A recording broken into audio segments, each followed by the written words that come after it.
So it's my honor to introduce your moderator for this panel today, Sarah Ruth Van Gelder. She is the co-founder and executive editor of Yes Magazine. I think many here in this room know the importance of Yes Magazine in our communities and our movements. They've been supporting movements here and nationally since 1996. And Sarah is involved in all aspects of Yes Magazine. She is a writer, she's a blogger, she does interviews, she's responsible for framing the articles and all of the issues that come out. And she can speak on a variety of topics. I was sort of overwhelmed reading them, from the new economy to solutions to climate change, alternatives to prisons, food, water, nuclear disarmament, and active peacemaking, and education for a better world beyond the superpower, happiness, and many more. So I'm very excited to hear all of her inspirations. She also volunteers at the Port Madison Reservation, where she lives, working with the Suquamish tribe on enhancing the quality of life in the area. And she's the co-founder of the Suquamish Olala neighborhoods, where she co-led a statewide effort. And she's on the board of directors of the tribally chartered Suquamish Foundation. She's traveled and lived extensively in Latin America, India, and China. She's also a television radio producer, a community organizer, a classical Indian dancer, and a founder of food cooperatives linked with organic farmers, linking with organic farmers to urban markets. And she has a family with 2 young adult children. So we're very excited to have you here and look forward to the panel. Thank you.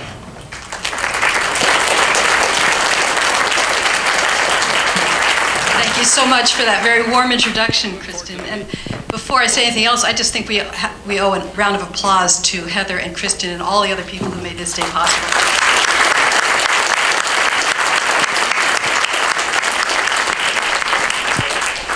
So Bob asked if anybody here was here during the WTO and on the streets, and it looked like about half of you were there. Does anybody remember some of the slogans that people were calling out then? My jeans are not for sale. Okay, and any others?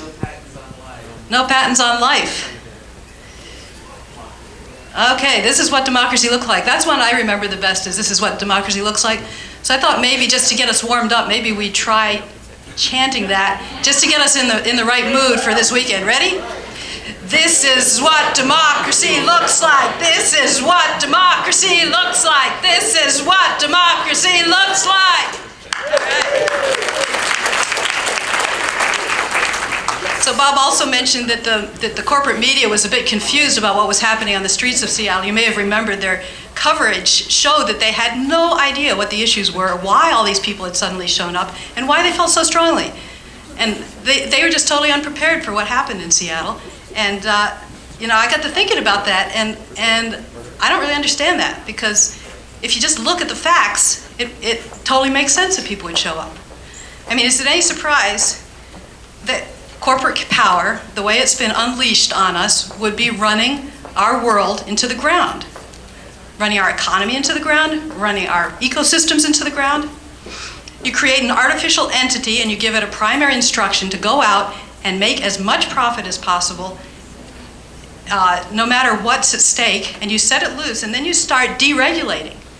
And then you put in place something like the WTO, which is aimed to make sure that there is nothing that gets in the way of those large corporations that are getting larger and larger, doing what they will around the world. And you wouldn't expect that people would eventually start noticing that there were some problems with that and rising up? So we know what some of the repercussions are. We know what happens when corporations get too much power, and the financial institutions, and when our government starts governing based on what works for them rather than what works for us. We know what that does to pay. We know what it does to working conditions, where we have evidently 2 million people who die every year around the world from work-related illness and injury. What happens when you have hit-and-run economics, when you pit one community against another for jobs, like we just saw with Boeing moving their plant to South Carolina, where they can get lower wage employees, non-union employees, and out of Seattle, where we have such a strong union movement. What happens when small businesses get driven out of business? What happens when the subprime bubble and all the other game playing that international finance has done create such a sap on our economy that it brings down the real economy that's what actually provides livelihoods? What happens when we get genetically modified seeds pressed on farmers in the global south as well as in the global north? And people end up with food shortages when we displace crops for food and instead use them to feed our excessive energy habits. What happens when we draw down our ecological support systems and when we flood our climate with greenhouse gases to where we are getting into serious trouble? And then when we fill our mind with the trivialities and lies of corporate media so that people, instead of rising to the occasion, they get distracted and confused. These are some of the effects of allowing corporations to get way too powerful and the various institutions that they support, the think tanks and so forth. But we know now, because of what happened 10 years ago, we know that people power can stop a corporate juggernaut, and we know that people power can also take on climate change. And that's the challenge that we are facing today. Because we don't have much time on this climate question. We're getting really close to a number of the tipping points, and when we get past those tipping points, we won't be able to then change our mind and say, gee, we wish we had done something sooner. Because once some of those tipping points are passed, we can't undo them. Once we lose the ice on the Arctic, the blue ocean will absorb the heat and create even more heat, which will melt even more ice. Likewise with the permafrost. Once we release a certain amount of methane into the atmosphere, methane is 20 times more powerful than carbon as a greenhouse gas, that warms the earth further and melts still more permafrost, which releases still more methane. There's a number of these tipping points that we are getting dangerously close to. And the best estimate we now have from climate scientists is we have about 10 years to get greenhouse gas emissions to level off and bring them down. So what happens in Copenhagen and what happens on the streets, and the combination of those two things is extraordinarily important. This may be one of those tipping points for humanity that we will simply not have any way of coming back to. We have to confront them right now. Fortunately, taking action on climate change also addresses a lot of the other things that we care passionately about.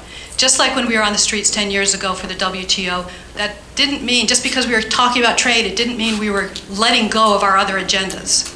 We were also marching for social justice. We were also marching for the environment. We had the Teamsters and the Turtles working together because for each of these issues, they are related to trade. Likewise, each of the issues that we care most about are related to the climate.